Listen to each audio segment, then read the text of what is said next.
ERLC Show, a production of the Edmonton Regional Learning Consortium. I'm your host, Shane Lawrence, and coming November 1st at the Edmonton Fantasyland Hotel, Julie Stern will be presenting on Teaching for Learning Transfer. You can find out all the details and register for the session at erlc.ca. And joining me today to talk about this is Julie Stern herself. Right on. Well, thanks for joining me with this wee hour of the morning. Absolutely. I'm glad to be here. Excellent, excellent. Well, let's just dive right into things. Julie, you are a teacher, you're a speaker, you do work all over the world, but can you just tell our listeners a little bit about what you do? Yeah, so my main sort of message is fostering conceptual understanding. And so that's sort of, a lot of times people have to say, what is that? The main message that I give is that we want kids to do things like read, write, do mathematics, do science experiments, things like that. But we also want them to understand why they do what they do. Mm-hmm. And so my main focus is to help teachers build that conceptual understanding in an efficient way, because it's something that can be elusive to teachers. Mm-hmm. And so I just really my passion is helping them to see how to make it come to life for their students. Right. Okay. So if we're talking about conceptual learning, I mean, just give me a quick example. Like, let's say I'm teaching like grade 7 math, and we're just doing like fractions. I mean, how does conceptual understanding work in that kind of realm? Right. With mathematics, all of the math experts will tell you that, mathematics is an organized, connected subject. The problem is in most of North America and in the United States and Canada, we teach it sort of as this like set of algorithms or set of things that kids have to, procedures that kids have to memorize. Mm-hmm. But it's really, which is fine. We also want them to see how mathematics is an interconnected subject. So with the example you just gave with fractions, we want them to understand both the difference between, so one of my when I go into schools, my first things is, do kids deeply understand whole number as opposed to fractions? And so they're not seeing 3 over 4 as the whole number 3 over the whole number of 4, but they're actually seeing 3/4 of 1. Do they understand that relationship? Do they understand that a whole number is very different from a fraction? And can they talk about how they're different? Can they talk about 3/4 representing a portion of the whole number of 1, for example? Okay. So can I dig deeper on that? Sure, absolutely. Let's go with this random 7th grade math example. So I mean, I don't even know if it's fair to ask you for such a specific example, but I mean, so when we're talking about conceptual learning, I mean, what would you look for as evidence of that understanding? I would look for whether or not the kids can explain what a whole number is in relation to a fraction. And so I'm really interested in students' ability to explain. And so that's, one of my key points in my workshops is, if students don't tell us, if they don't show us or tell us mm-hmm. What they understand, then we have no idea if they understand or not. And so it's true for mathematics. It's also true of music. It's also true of foreign language, or even PE. Kids can do stuff, or even art. They can do, all teachers know they've got kids along sort of this spectrum. You have kids who can play sports really well, right, but can they articulate why they're doing what they're doing? And both are important. And you also have kids who can articulate why, the force on the ball, for example, mm-hmm. why the more force you put on the ball, the farther the ball will go, but they can't really throw very well. And so what we're trying to create is ways for kids to do both, to both explain how hard, how much force you put onto a ball will determine how far the ball will travel. And we want them to do that really well. So it's like, so making the connection between like understanding how the thing works and then understanding how to turn that into actual practice. That's right. Because if we just focus on sort of the actual practice without ever talking about and really getting the students to talk about why we do what we do, then they're gonna sort of, most kids will not get to that understanding on their own. Right. The research is clear. You'll have some kids who will, and many kids who, for example, if their parents talk to them a lot about what they're learning, mm-hmm. you'll find that those kids are making those connections because they come home and the parents are asking them tons of questions. And since birth, we mm-hmm. know the research is also clear on back and forth conversations between adults and babies. adults and preschoolers, adults and elementary school students. So, if kids have that, sometimes it's a grandfather, if they have that in their lives, someone who's constantly talking to them about how the world works, they'll start to make those connections. But Right. what we're trying to do is increase the number of kids who are able to make those connections. So this is all about just being able to develop a conceptual framework, and then the kids eventually are going to start being able to sort of mesh all that stuff together into sort of one larger understanding. Absolutely. That's the ultimate goal. And I would say not necessarily one larger understanding, but almost think of it like a spider web. Yeah. And you're the more connections that you're making in the brain, then the more expertise kids are building. And so, right, exactly. So the more we talk to them and have them talk to us or their partner in class, the more we have them write short responses to questions about how things are related. Then they're building those neurological connections in their brains, making every connection stronger each time that they do it. So even if we're like, oh yeah, they understand, the force of the ball impacts how far it will travel. Great, move on. No, we have to show like, okay, we were doing this with baseball. Now we're doing, soccer or football. How does this translate, in this instance? And so we want to, and that's what my current passion is the notion of transfer. How can we take what we've learned in one situation and use it and apply it in another situation? Mm-hmm. And each time that we transfer, it's not a straight exact causal relationship. We need to refine and deepen our understanding each time that we apply our understanding in a new situation. We need to ask ourselves, how is this situation slightly different, and how can I refine and deepen my understanding based on this new situation? Okay. So you got my wheels turning now. Good. I remember, I don't remember what book it was I was reading, but it was fairly critical of just the education system as a whole. It was American based. But one of the critiques they had was that one of the things that the education system does is that instead of teaching kids how to ride bikes, we put them in a classroom and they have to understand how gears work and how pedals work. And this was kind of laid out as a critique, as kind of a waste of time. But this sounds like it's a little bit at odds with what you're telling me too. So how would you sell the idea of students needing to understand the concept involved in cycling versus just getting on a bike and riding? Yeah, it needs to be a balance. I'm glad you asked that question, because sometimes people misunderstand me to think that the doing part is not important. They're both important. And so I think that we often pit things all across the world, all across every domain. I feel passionately about this, such as we pit things as these dichotomies, such as what you guys you're dealing with in Alberta, which is, okay, fossil fuels. We know the earth is in trouble, and we know Alberta depends upon fossil fuels. So there's this like fight between the earth and fossil fuels. And it's like, okay, we need to figure out how we both have jobs and economy and revenue. Yes, nobody thinks that's not important. And we need to think about how we transition our energy usage. And that's a tough riddle to unpack. And it's not as simple as you're wrong, I'm right, you shut up, you sit down. And so I think that's kind of a similar analogy to, do we get kids on the bike, or we get kids talking about why the bike functions the way that it does? I really think we can have 10 minutes where we talk about why the bike functions the way that it does, and 30 minutes of riding the bike. And it really, the question of when should what happen, and that's the art and science of teaching. Right. And so in general, I would say you want to sort of ping pong back and forth the doing and the understanding quite often. I wouldn't say you need to be riding the bike completely before you even talk about force and motion and how the pedals work. Right. That's actually, you make a good point. And again, my wheels are spinning. I used to do a lot of cycling myself, and a lot of times, I would be I was very much into the doing part of it. But something would happen, something would break, or something wouldn't feel right when I was riding. And so I'd have to go off and learn, well, why? Why is, and then I'd learn, okay, well, this part of the bike, this piece of the gear it's not working properly. I need to upgrade it, need to change it, need to alter the angle or whatever.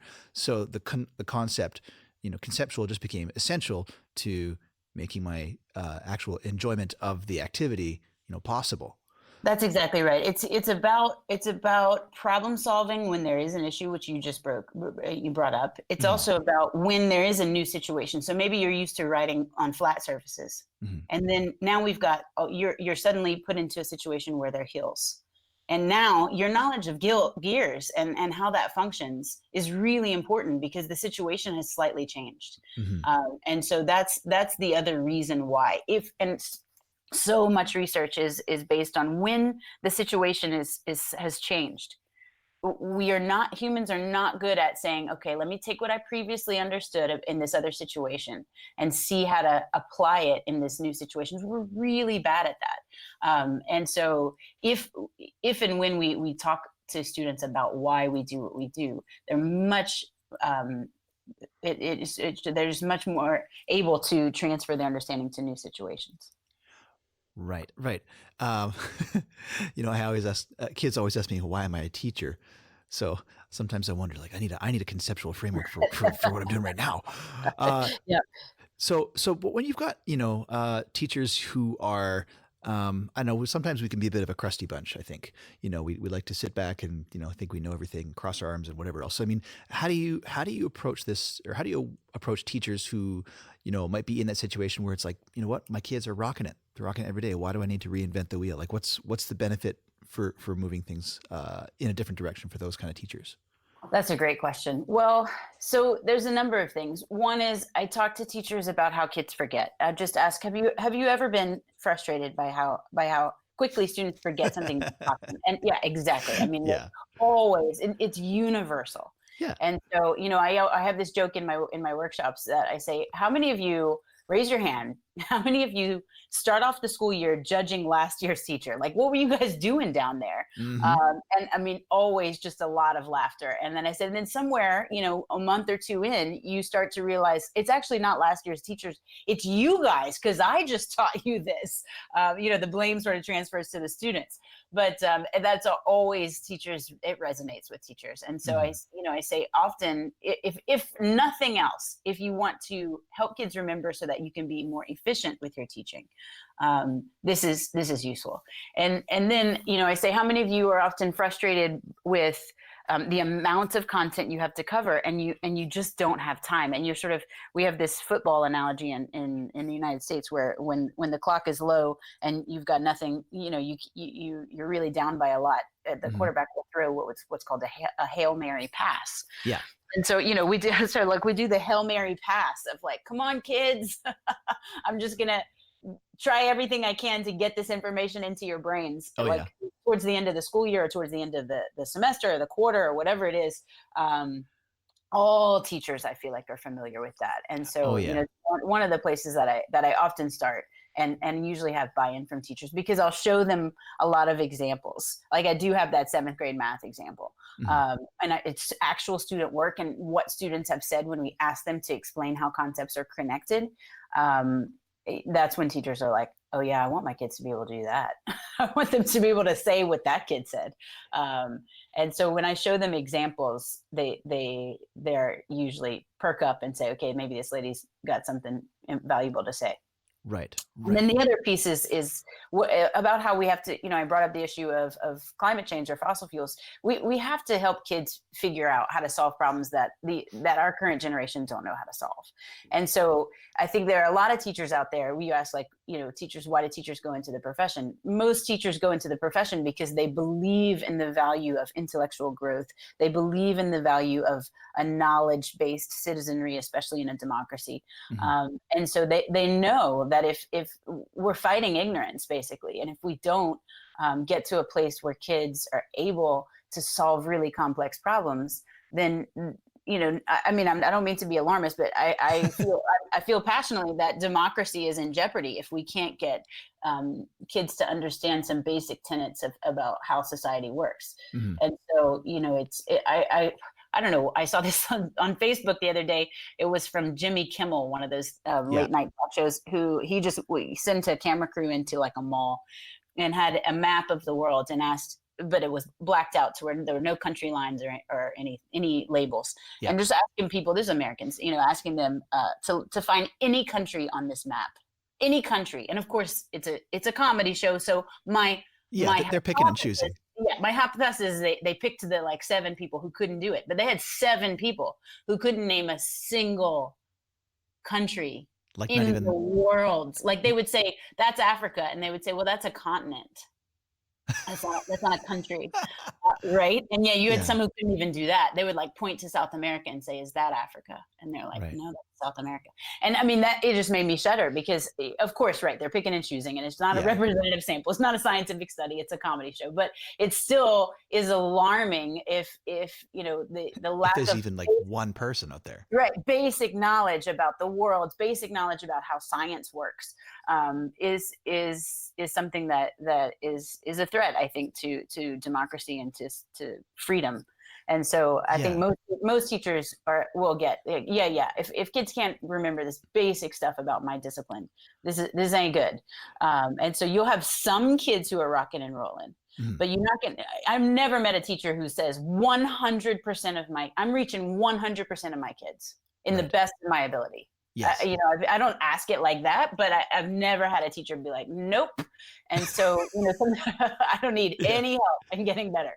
And so I often talk about the students that we're not reaching. So we've got some, many kids will perform really well, say on the provincial assessment or something like that, but not all of them. And so this works. Chapter 6 of both of my books are about equity and about differentiation and about reaching kids who aren't connecting the dots. Right. Right. And you have a teacher who say, yeah, okay. I'm in, yeah. Well, so what's the starting point? I mean, like, here's the thing. Like last night I was at work till 6 o'clock. I wanted to do some marking. I didn't get a single thing marked. I spent the entire time doing emails. I was working with a coworker. I was prepping for a lab.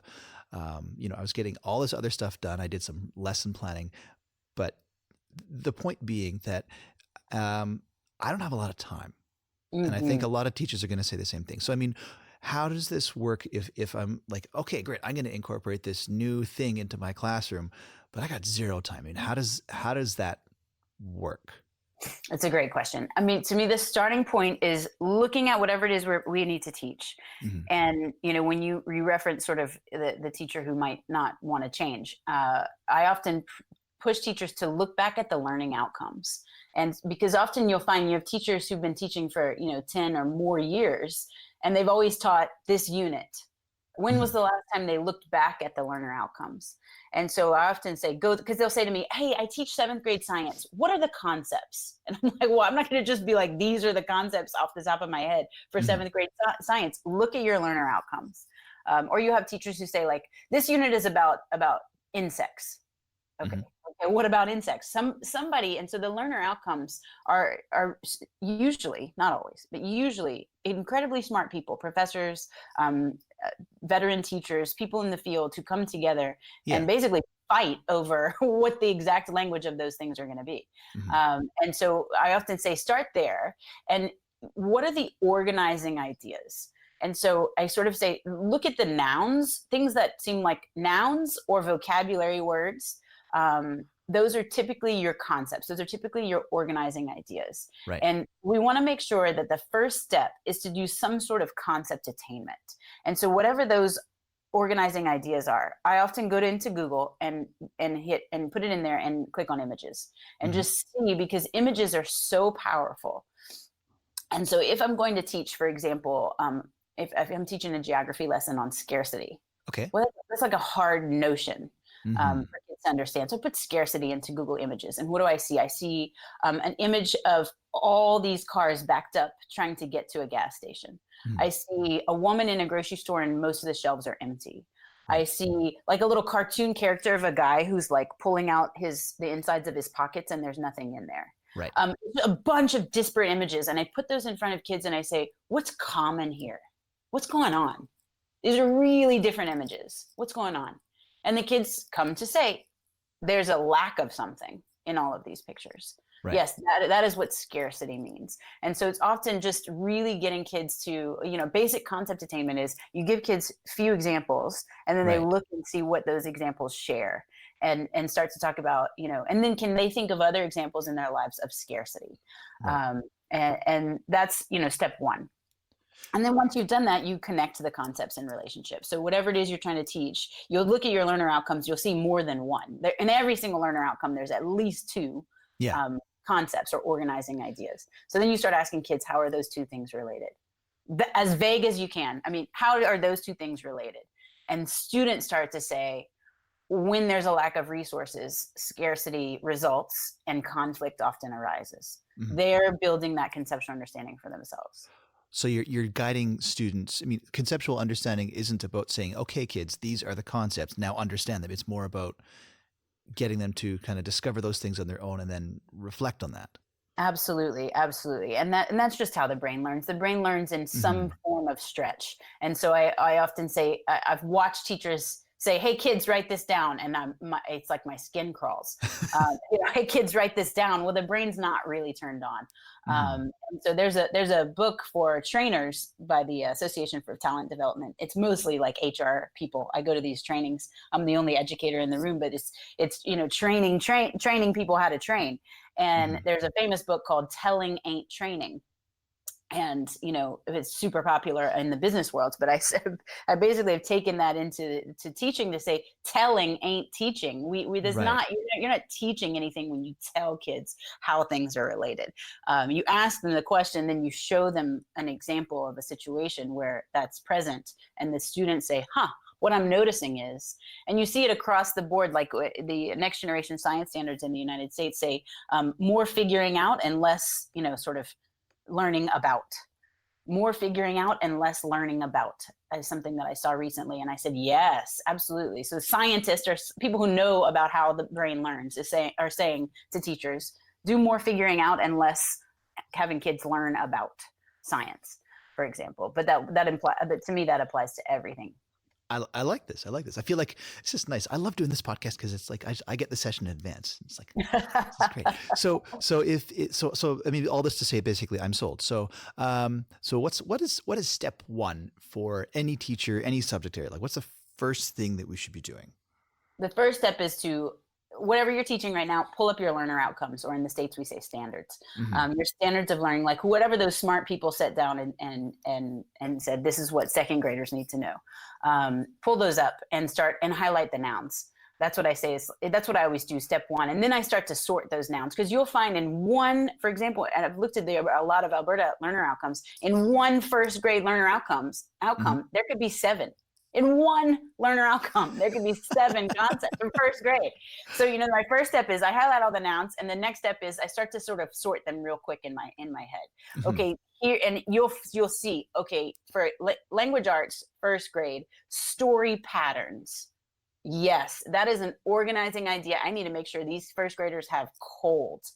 So I'm going to show them a bunch of books that follow like a similar story pattern, and get them to sort of see what's the pattern in this story. And so things like that. So it's the first step is to look at your learner outcomes and highlight all the nouns, and then start to make choices about which organizing ideas are absolutely fundamental for that age level, for that group of kids, for this certain subject. That if they don't get this, then it's going to be really hard to move on.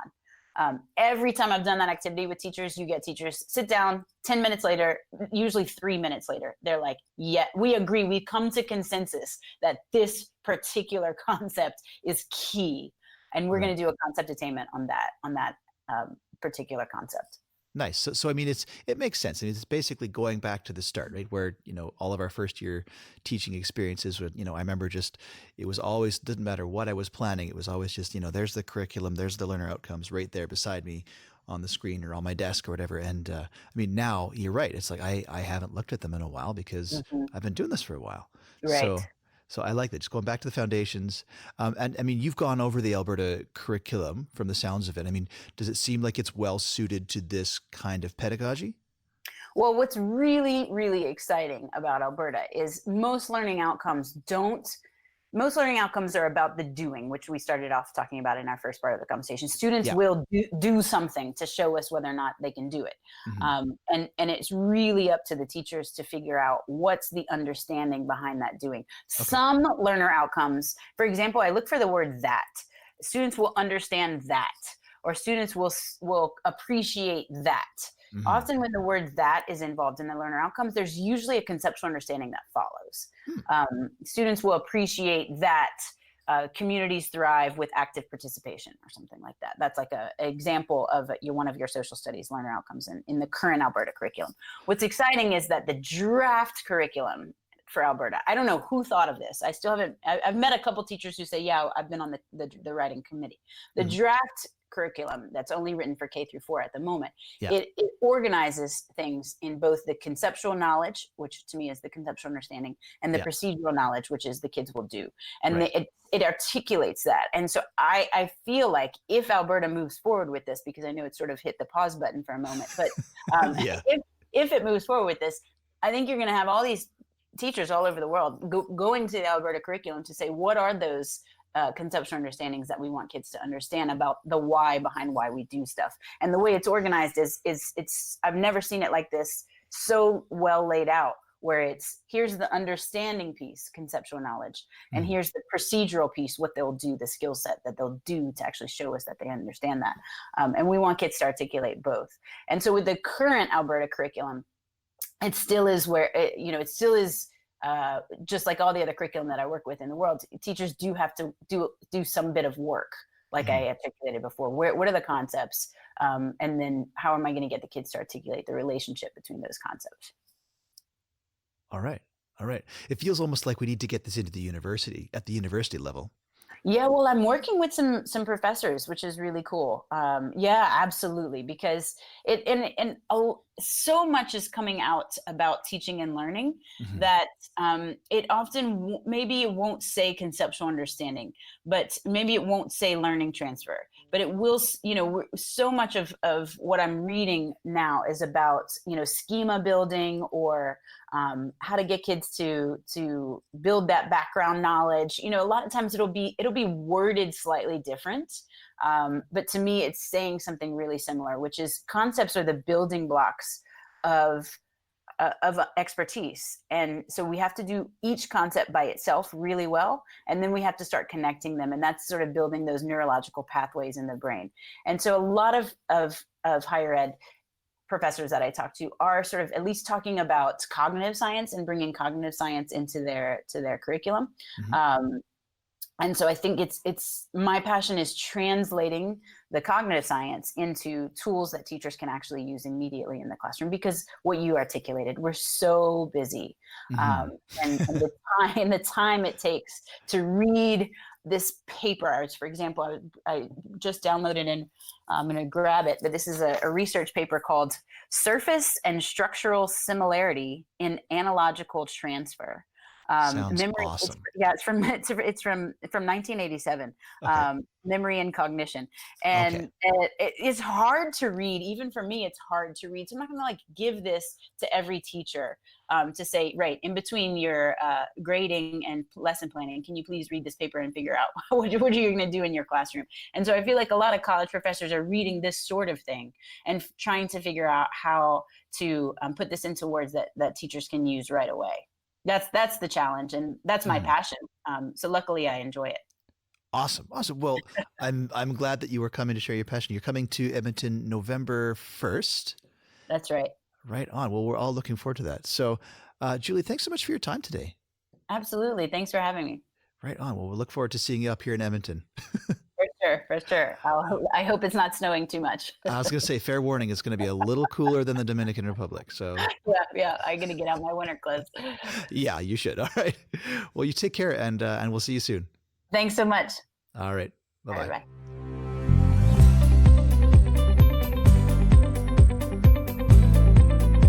And again, if you missed the details on that, Julie's session will be on November 1st in Edmonton at the Fantasyland Hotel. You can register at www.erlc.ca. She'll also be coming back in the spring for sessions on March 9th and 10th, as well as May 11th and 12th. So if you missed this round, you can always pick her up again later on. Thanks so much for tuning in, and we'll see you next time on the ERLC show.